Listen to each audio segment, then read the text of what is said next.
দেশের প্রথম পারমাণবিক বিদ্যুৎ কেন্দ্র রূপপুরকে ঘিরে বেড়ে ওঠার স্বপ্ন সময়ের বাস্তবতায় ক্রমেই ফিকে হয়ে আসছে। শুরুটা আশা জাগানিয়া হলেও এখন মাথা ব্যথার কারণ হয়ে দাঁড়িয়েছে। দায় বয়ে বেড়াচ্ছে দফায় দফায় সময় ও ব্যয় বৃদ্ধির সিদ্ধান্ত। প্রতি ইউনিট বিদ্যুতের আকাশচুম্বী দাম নিয়ে প্রশ্ন তুলেছেন বিশেষজ্ঞরা।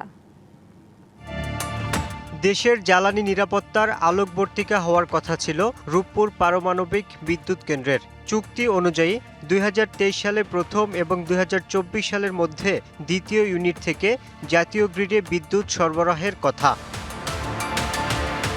কিন্তু প্রায় 3 বছর পর মেলেনি বিদ্যুৎ। আগামী বছর জানুয়ারিতে প্রথম ইউনিট থেকে 1200 মেগাওয়াট বিদ্যুৎ জাতীয় গ্রিডে যুক্ত হওয়ার আশা করছে সরকার। কিন্তু সময়ের সাথে পাল্লা দিয়ে বাড়ছে ব্যয়। 1,14,000 কোটি টাকার নির্মাণ ব্যয় বেড়ে প্রায় 1.5 লাখ কোটি টাকায় দাঁড়িয়েছে। প্রতিদিন 10 কোটি টাকারও বেশি ঋণের সুদ দিতে হচ্ছে। প্রকল্পে রাশিয়া এবং বাংলাদেশের প্রায় 1800 শ্রমিকের বেতন পরিশোধ করতে হয়। 72 ঘন্টা ময়েশ্চার লক সমৃদ্ধ লিলি বডি ওয়াশ শিয়া বাটারের গুডনেস স্কিন রিপেয়ার করে রাখে সফট ও গ্লোয়িং। দফায় দফায় খরচ বৃদ্ধিতে আকাশে উঠতে থাকা রূপপুরের আশার বেলুন এখন অনেকটাই চুপসে গেছে। সে আশার বেলুনটি পুরোপুরি আসলে চুপসে গেছে। এখন আসলে বাংলাদেশে ওই পারমাণবিক যুগে প্রবেশ করা না করার মধ্যে খুব একটা বেশি কিছু পার্থক্য নেই। এই বর্ধিত মূল্যে এই বিপুল পরিমাণ দেনা এবং দীর্ঘকাল ধরে এই দেনা পরিশোধ, এটা বাংলাদেশের জন্য একটা বড় দুশ্চিন্তার বিষয় হবে। প্রতি ইউনিট বিদ্যুতের দাম নিয়ে এখনও সিদ্ধান্তহীনতায় সরকার। বিশেষজ্ঞদের মতে শুরুতে প্রতি ইউনিট বিদ্যুতের দাম 6 টাকা ধরা হলেও এখন তা ঠেকেছে 12 টাকায়। ফলে স্বল্প মূল্যে বিদ্যুৎ পাওয়ার আশা এখন শুধুই মরীচিকা।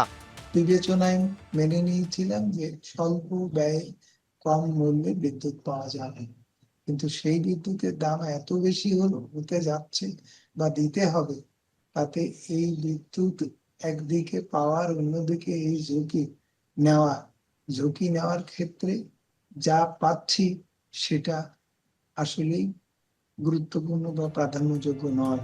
স্বচ্ছতা নিয়ে প্রশ্ন তুলেছেন জ্বালানি বিশেষজ্ঞরা। দীর্ঘসূত্রতাকে কেবল কারিগরি জটিলতা নয়, নেপথ্যে বড় অনিয়ম বা দুর্নীতির ছায়া দেখছেন তারা। এর সঙ্গে যে দুর্নীতি জড়িত আছে, যে লুণ্ঠন জড়িত রয়েছে, সে বিষয়টির প্রতিকার না করে এ বিদ্যুৎ দিলে তাহলে বোঝা যাবে যে এই প্রকল্পের মাধ্যমে আমরা দুর্নীতি চর্চা করেছি, লুণ্ঠন করেছি। সাধারণ মানুষের প্রত্যাশা, সব চ্যালেঞ্জকে পেছনে ফেলে সাশ্রয়ী বিদ্যুৎ সরবরাহ নিশ্চিত করাই হবে এই প্রকল্পের আসল সার্থকতা। Yusuf Rana, DBC news, Dhaka.